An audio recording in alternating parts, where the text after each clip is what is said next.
If you think about all the fruit of the Spirit, all the virtues are really spokes that go out from this core Christian virtue of self-control. If you're self-controlled, you will be more courageous, more generous, more kind, more diligent, and so on. Really, all the virtues grow out from self-control. What builds self-control more than any spiritual discipline is fasting. Denying yourself. It's also great for building humility and curtailing pride. Fasting is a kind of voluntary weakness. You've decided to humble yourself in this way. That is, it will get your pride because it shows you how weak you are, and that's good for you. Welcome to the Kalos Center podcast.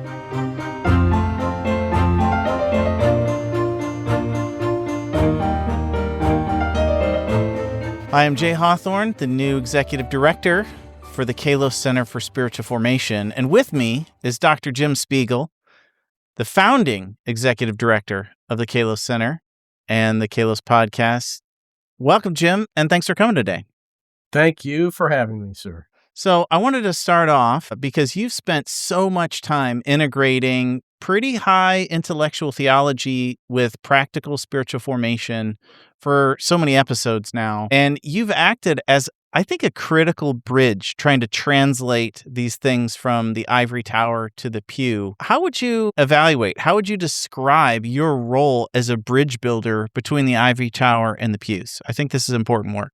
Yeah, well, I have been trying to do that my whole career long, going back to the mid-90s, and from the time I started in the academy teaching at Taylor University. And the idea was, well, for me as a Christian philosopher, to try to operate in two different spheres where it's hard to manage, even for those who are inclined maybe to feel that call to operate in the sphere of the academy and to be able to converse with and dialogue with and publish articles speaking to fellow scholars, while at the same time reaching out to teaching, ministering to, let's say, the layperson, someone who's not an academic, not a scholar, maybe not even interested in scholarly questions. So keeping a foot in both camps is just very hard, demanding, and most people aren't wired that way, frankly. I think just the way God gives people, most people are either scholars or ministers to the layperson. So it takes more work to not become so kind of caught up in technical issues as a scholar that you lose a voice to the layperson. So that's what I've been trying to do my entire career, actually, all my time at Taylor University. And then as a head of school down in Bloomington, Indiana for a little while at Lighthouse Christian Academy.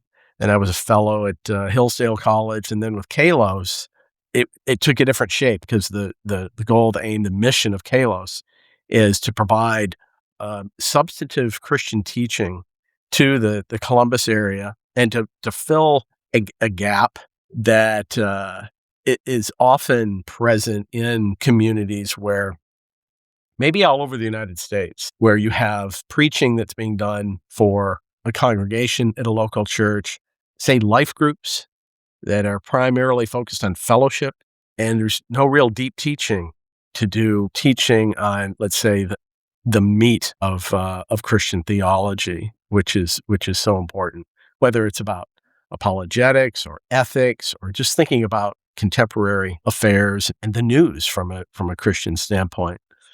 And so the Kalos Center, it was our goal, our plan to provide opportunities for that kind of deeper teaching that isn't so caught up in the technical minutia that you lose the layperson, but it's more substantive and meaty than what you would get normally from a pulpit. I love that emphasis is a part of Kalos, and that even that was there as, the original vision. But the word Kalos, meaning beauty, is, I think, an interesting term to kind of frame this endeavor, especially during your time as you were the director at Kalos and doing things with the podcast. You talked to so many people. How has the idea of Kalos changed for you? I feel like there's a lot to that definition. So in what way has it evolved for you? Yeah, well, it was, Pastor Ryan Flum, our co-board member here at Kalos and pastor at CC Church that came up with that name. And the term, the Greek term there, kalos, can be translated either as goodness or beauty. And however you understand it, that quality of beauty or goodness should run through every aspect of our lives as Christians, right?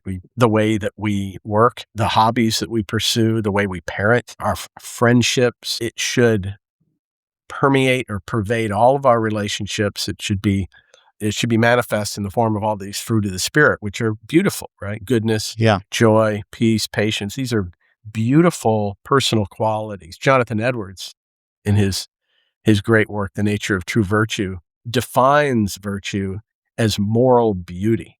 Mm. So this, of course, is going to take different forms professionally for people, depending upon what their professional pursuit is. So we've interviewed people in all walks of life. And in each case, you have beautiful expressions of Christian commitment and that are inspiring. This is what we all need as exemplars. Aristotle was right about this. In order to become a virtuous person, it's not enough to just study the lives of virtuous people. That can be inspiring, reading a biopic or a biography of a very virtuous Christian person, but to have some sort of personal contact with them and to see their life, lived out in person, and to have that kind of contact with them is inspiring at a wholly different level, right? And that really goes back to Jesus and his disciples. Jesus could have just written a bunch of treatises himself. Of course, we have scripture, the word from God that takes a lot of different forms. But when Jesus came to earth, God in the flesh, he gathered around him these disciples and he poured his life into theirs, and they got to witness on a daily basis how he handled different situations, how he demonstrated all these virtues in the flesh. We can benefit from that today, as always. And, the interviews that we've done and that you'll continue to do on the podcast is a way of putting people in contact with inspiring Christians because of their virtues. Now, since the beauty of the gospel is, in some ways, it's unchanged, and I think the mission of Kalos is an interesting one. Why do you think today's the right time for Kalos? What is it about today, as whether you look 10 years ago, whatever the time frame is, why is Kalos important today, do you think?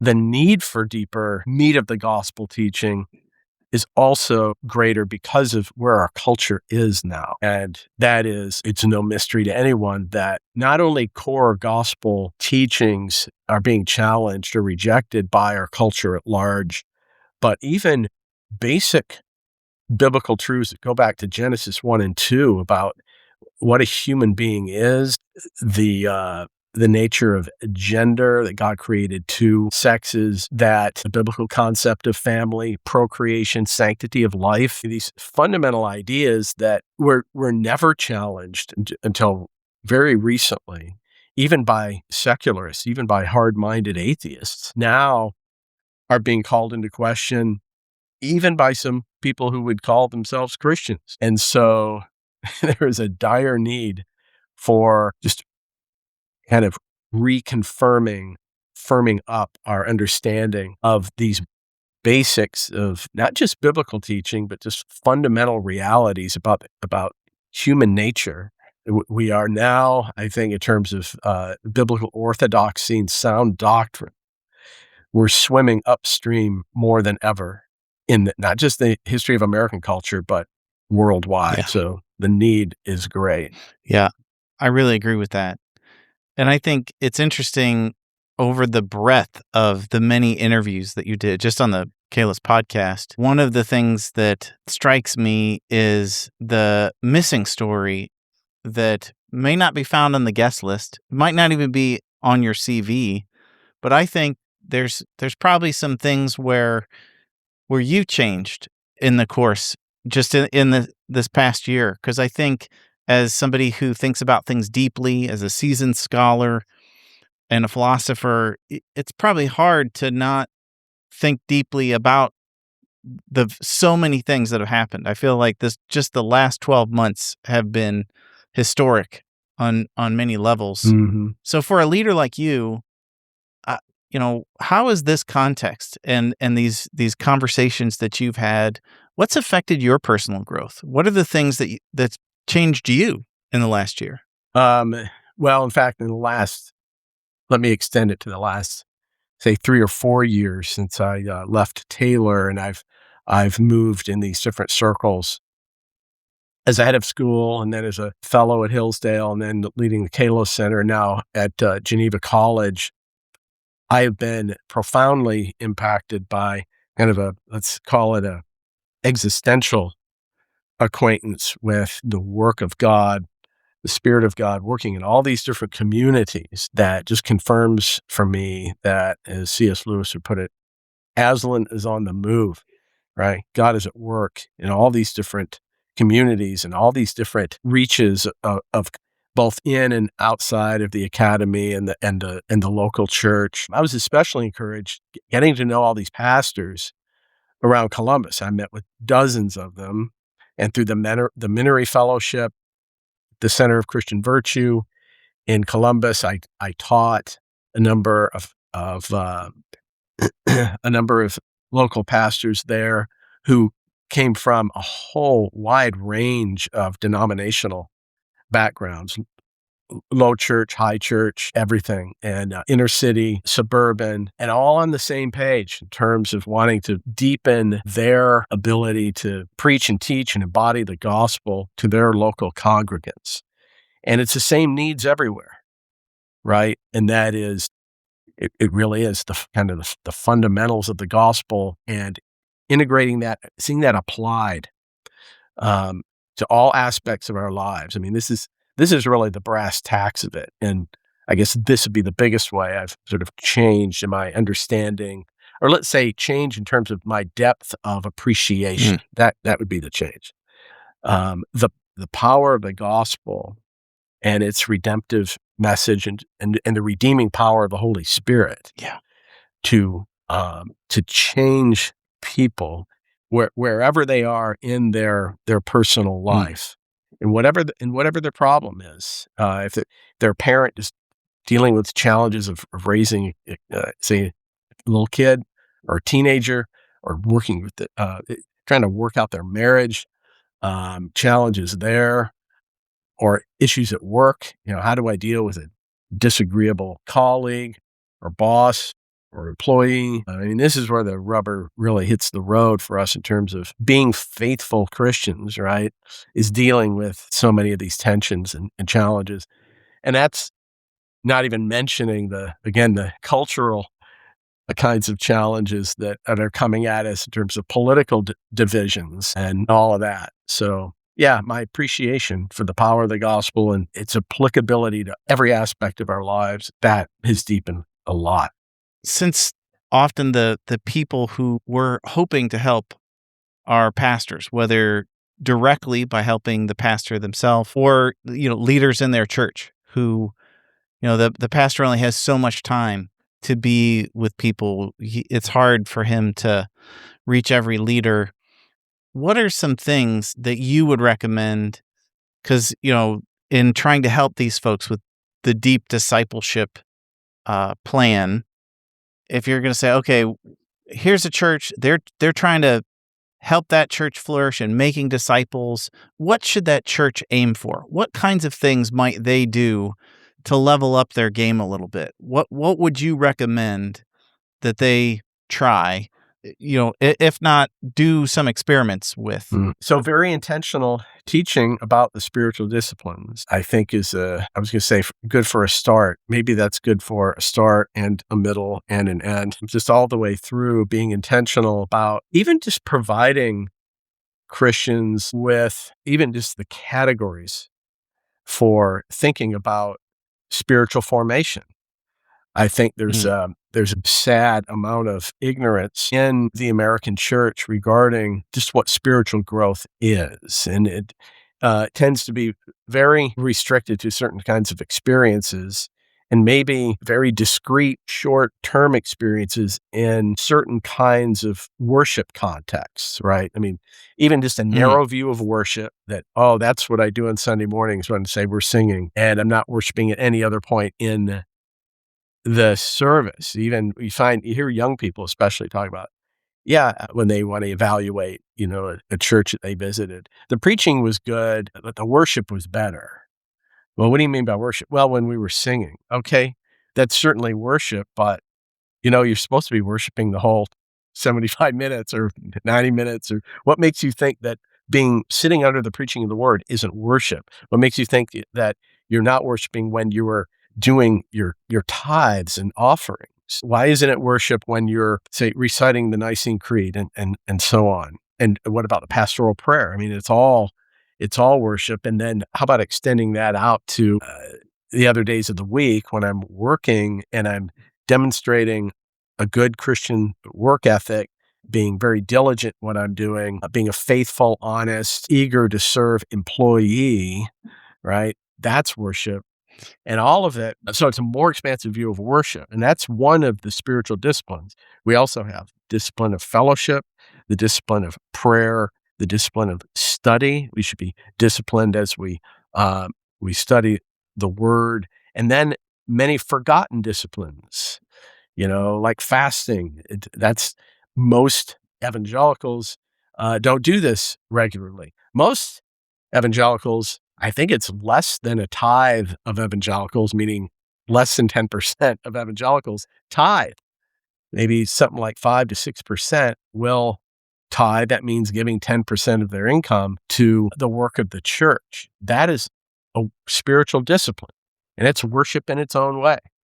The whole array of them. And to one way or another encourage the diligent practice of the disciplines so that they grow in their personal relationship to God, but also they make their own lives a more compelling testimony or witness, right? And I do think that if you had Christians in this country just living out their faith more consistently and more compellingly, that would serve its own evangelistic function, you know? Yeah. There's nothing more compelling than a life well lived. And you're not going to be able to live your life well if you're not understanding what spiritual growth and formation is. And you're not going to be able to do that if you're not in the know regarding the spiritual disciplines. Yeah, that's really interesting. I think too, is there something for, say, a particular discipline that you would recommend that's maybe especially important for somebody who's leading in a church? Of course, Bible study and prayer, but the one that I found to be most powerful in terms of building self-control, which I do think is kind of the hub. If you think about all the fruit of the Spirit, all the virtues are really spokes that go out from this core Christian virtue of self-control. If you're self-controlled, you will be more courageous, more generous, more kind, more diligent, and so on. Really, all the virtues grow out from self-control. What builds self-control? I've found more than any spiritual discipline is fasting, denying yourself. It's also great for building humility and curtailing pride. Because as my wife once said when we were fasting together many years ago, she said, I realized today that fasting isn't so much about my stomach, it's about my pride. Because no matter how much I fast, it's still really hard, and I feel weak because I am weak. Fasting is a kind of voluntary weakness. You've decided to humble yourself in this way that is, it will get your pride because it shows you how weak you are, and that's good for you. But another thing about fasting is, it builds moral muscle, because if you can go without this, I was going to say most fundamental biological need or urge, but probably number one would be oxygen. Let's say oxygen. You need at least every minute, if not every 10 or 15 seconds. And there is no spiritual discipline associated with holding your breath. So that's off the table. But second most is the need for food. And when you deny yourself this basic biological need, and you develop the skill of controlling that urge, man, that's going to transfer to every other area of your life. Your sexual temptations, your your temptations towards acquisitiveness, greed, right? Tangible things, belongings, your desire for fashion, or your temptations to be on the internet too long, or a lust for whatever images the internet has to offer, controlling yourself in terms of how much time you spend on your devices. You practice denying yourself food on a regular basis, you will find that you will be stronger, much stronger, resisting all those other temptations, because it's a transferable skill. So that would be the one that I would most highly recommend, because it will catapult you into another level of spiritual growth. It really will. And this is why Jesus doesn't even say, thou shalt fast. He says, when you fast. He assumes you're fasting. All the disciples fasted. Jesus fasted. He didn't even have a sinful nature, and yet he fasted. We know at least at one point for weeks and weeks and weeks at a time. And it's no accident, that he was so then well prepared to resist these super strong temptations all the way to the cross. Again, back to the Easter theme. At any moment, he could have called down legions of angels. He could have just willed himself off the cross. He could have willed the smiting of these people who were punching him in the face and then scourging him, and then putting the crown of thorns on his head and then nailing him to a cross. But he resisted that temptation, even though it would have been just in a way. Yeah. Well, it would have been just, period. I mean, what he was suffering was the most unjust thing that's ever been done. So he could have rationalized it, said, wait a minute, I'm the Son of God. I'm the one holy one here. They're going to stop this right now. Yeah. And yet he didn't. And what does it take to resist that temptation? Not looking at it legalistically, but as a blessing God gives us, an opportunity for greater spiritual growth. Fasting is very powerful. John Wesley would agree. I think he required that of all his leaders, that you couldn't be a leader if you couldn't fast. I don't know if it was just a day a week or what his requirement was, but I think that's an interesting common denominator. So I also think that there's churches who are succeeding, that where they're winning. They're standing up for the gospel. They're studying the Bible. They're living and becoming as much like Christ as they can, and that doesn't come without opposition. That as you move the gospel forward, that Satan is real too. And I know that that's something that you've addressed both through classes for Kalos and also in a couple interviews. What suggestions would you have about how to practice spiritual warfare? What do you do to have that not just be a one-off, occasional thing, but something that's really integrated? Mm-hmm. That's great question. And I think the first most important thing is just to maintain that as a live category. I think too many Christians don't even go there, consider that as it's a possible complicating factor, even when it comes to whatever human problems they're encountering.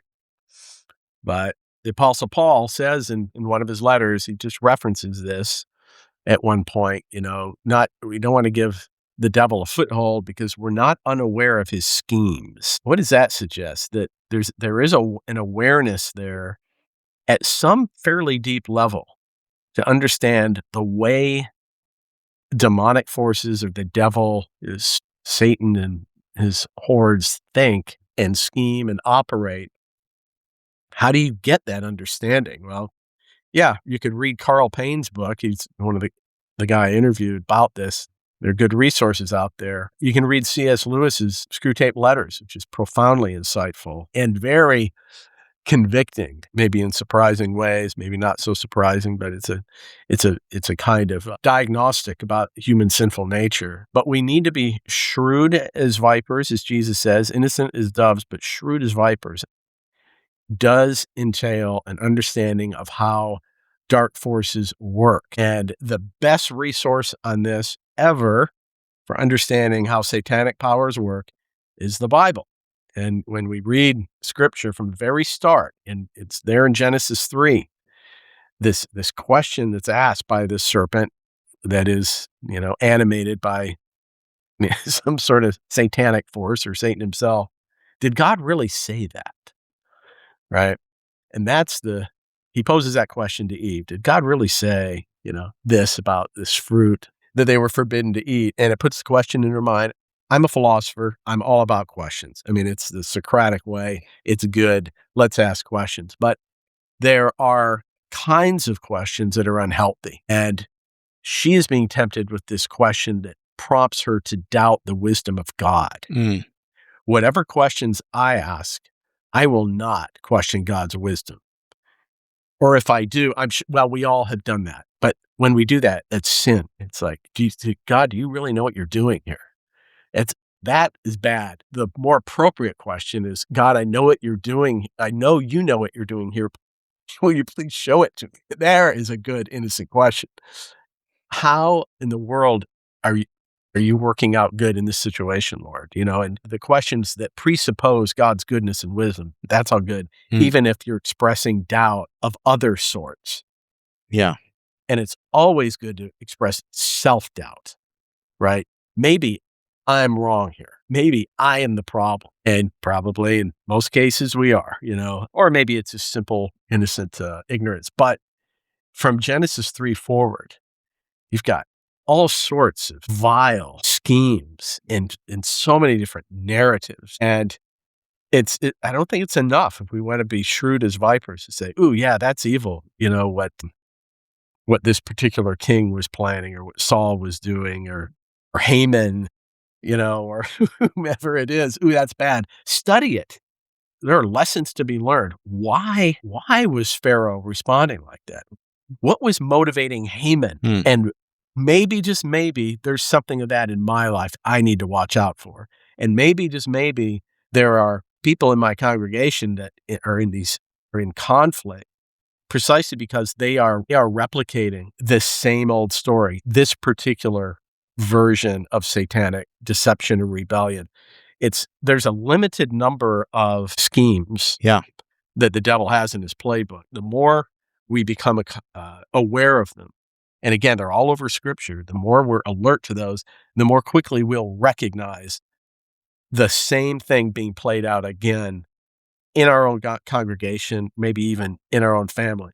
Good example of this, I think, is an article that I just published in First Things on what I call the politics of Judas. There is a guy that the Bible tells us Satan entered into it. Is that literal or figurative? Whatever. I mean, it's bad, and there's you can count on there being some sort of satanic scheme being worked out in what follows. It's easy now, right? We're talking about this in the Easter season again, and specifically Good Friday, to think, well, yeah, wow, Judas is bad. Don't want to do that. Don't want to betray the Messiah. But we can go deeper here. What was motivating him? And this is a question that I ask in that article in First Things. The usual line is that, well, he was greedy. He wanted money. They're going to pay him 30 coins silver, and, it was enough to buy this potter's field. And this is a lot of money. But I don't think that gets to it. The fact that when he realizes that Jesus is not going to get out of this situation and he's submitting, meek as a lamb, that's when Judas freaks out. He despairs. He declares, I've betrayed innocent blood, and he throws that money away.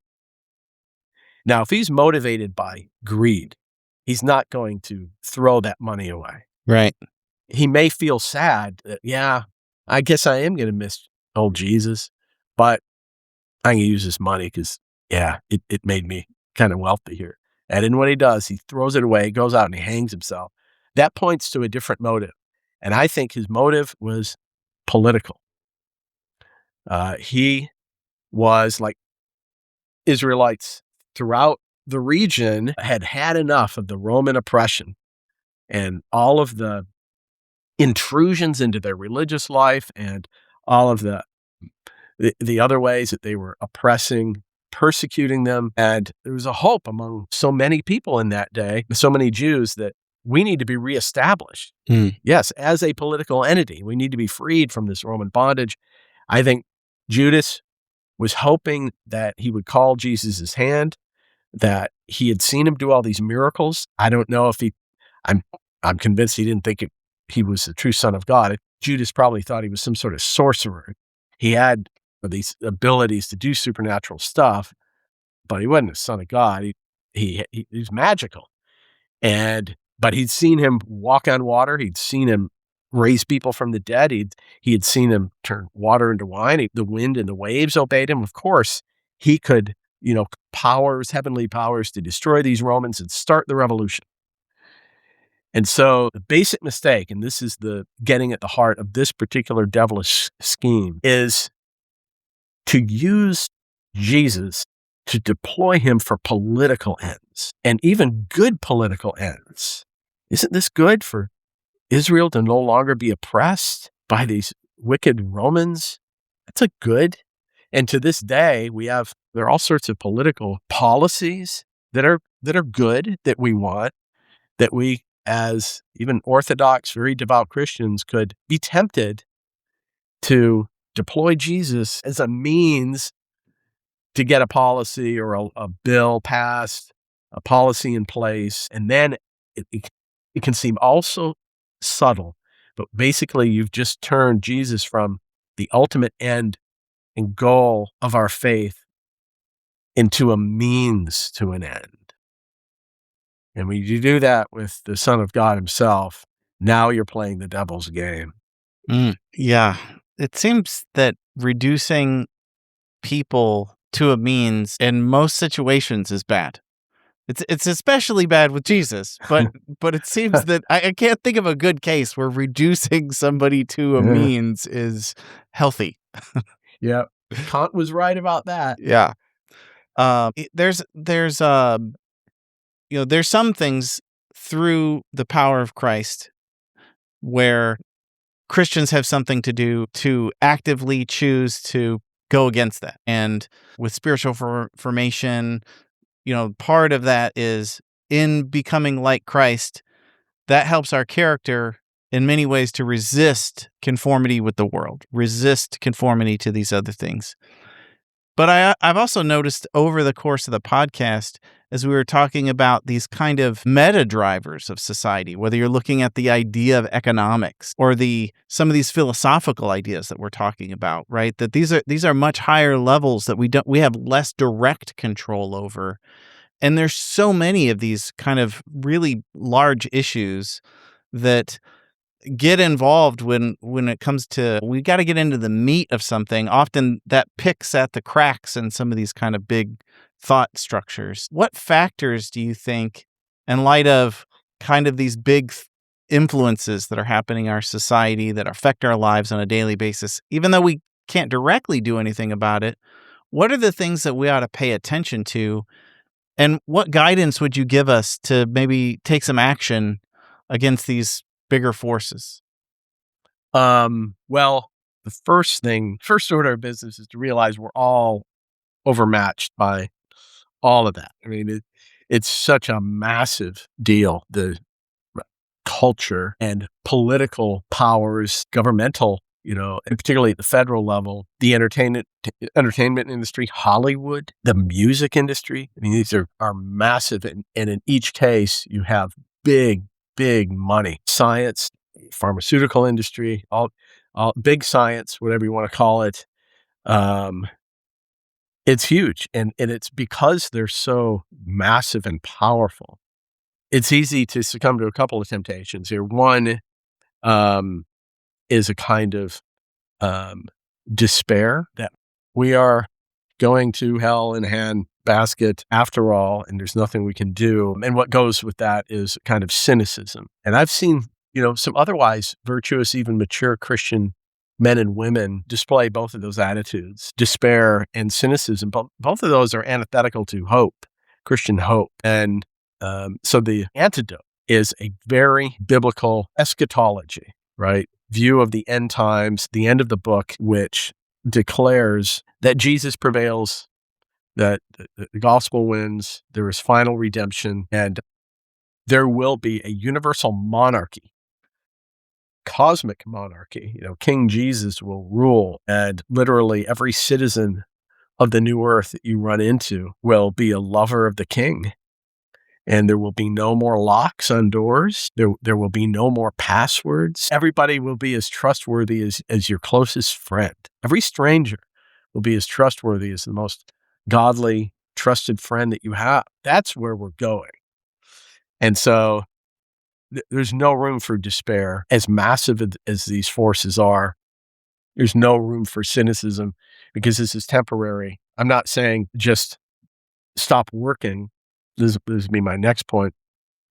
We do need to keep working, but being faithful in our realm is what we're called to do. And if I am a preschool teacher, if I'm a Christian counselor, if I'm a nurse, if I'm a plumber, if I'm an electrician, if I'm an engineer, in my local domain that seems rather small maybe because it's just these few people that I'm really impacting every day. If I'm a homeschooler, it's just these 3 kids.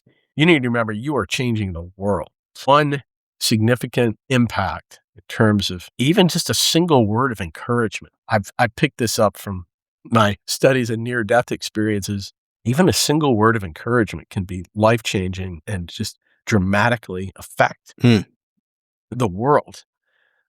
So literally at every moment of our waking life, we are having deep impact one way or another. You're serving God or you're serving the devil. Dylan was right. You got to serve somebody. It may be the devil, it may be the Lord, but you are serving somebody. Resolved to serve faithfully in your domain, even if it seems small. Someone could have said that to the woman that converted Billy Graham. Well, that's just one young man. It's just one kid. Big deal. Hundreds of millions of people impacted by that. Yeah. Or the shoe salesman that led D.L. Moody to Christ.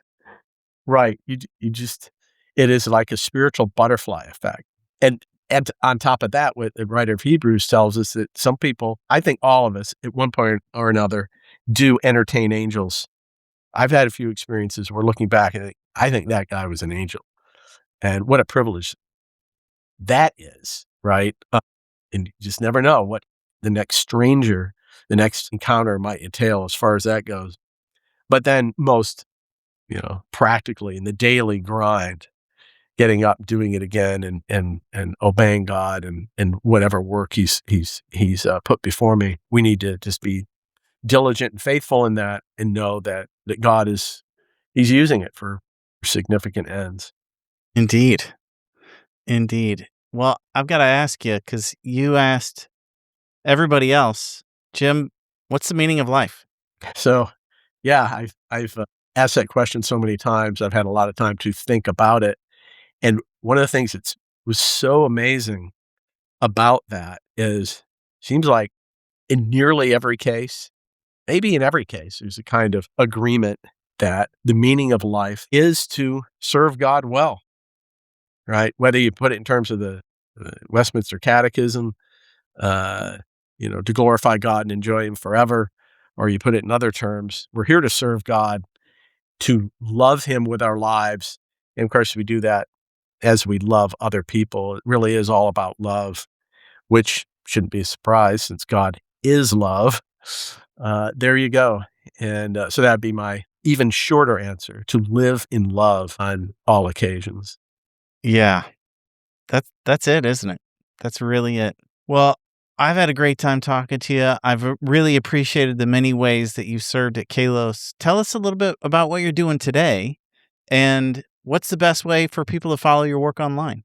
So I have, for the last 7 months or so, I've been serving as executive director of the Center for Faith and Life at Geneva College, which is a Christian college about 30 minutes south or north of Pittsburgh. So it's Pittsburgh Steelers country, Penguins, Pirates, a lot of big sports fans here. And Geneva is a great place. And what we're doing in the Center for Faith and Life is really doing a lot of faith culture integration. It's about cultural engagement with a robust Christian perspective and theology. And this is taking a number of forms. I'm organizing conferences, bringing in special speakers. I'm running a faculty fellows program. And we're going to have a quarterly digest called Faith and Life that we're going to launch this summer. But we recently announced our first conference for February of next year, 27, February 11th through the 13th. It's called Christian Perspectives on Technology and Personhood. And we're going to drill down into 3 issues: AI, artificial intelligence, social media, and in vitro fertilization. So those are 3 technological issues that that create or highlight all sorts of challenges in terms of thinking about personhood, either because it's affecting us as persons, as individuals, or as a society, or it raises questions about just what is a person in the first place. So we'll be thinking about all 3 of those technologies Christianly. We'll have 3 plenary speakers, 3 keynotes. They're going to be great. And then a bunch of concurrent sessions. So that's February 27th. And we can put this on the website, the Kalos Center website, when you post this interview. So we're excited about that and all the other work that we're doing here. And I would encourage people whose kids are nearing college age, looking at different colleges, to consider Geneva College. It's a great place. It's a wonderful community where good Christian education is happening. And in terms of people finding me online, I have a personal website called jimspiegel.com. And my wife and I blog at wisdomandfollyblog.com. And people often ask about who's who? My wife. Yeah. Who's wisdom? Who's folly? Who's wisdom? Who's folly? Yeah. Who's the donkey? Who's the owl? And Amy and my wife and I, our usual response to that is, well, both of us are both from time to time, right? As it goes for most of us. So yeah, those would be some places where people can check out what I'm doing. Well, thank you so much. And thanks for the time. Thank you, Jay. Keep up the good work. Thank you for listening to the Kalos Center podcast. To get notified when we publish a new episode, please subscribe and let us know what you think by leaving us a review.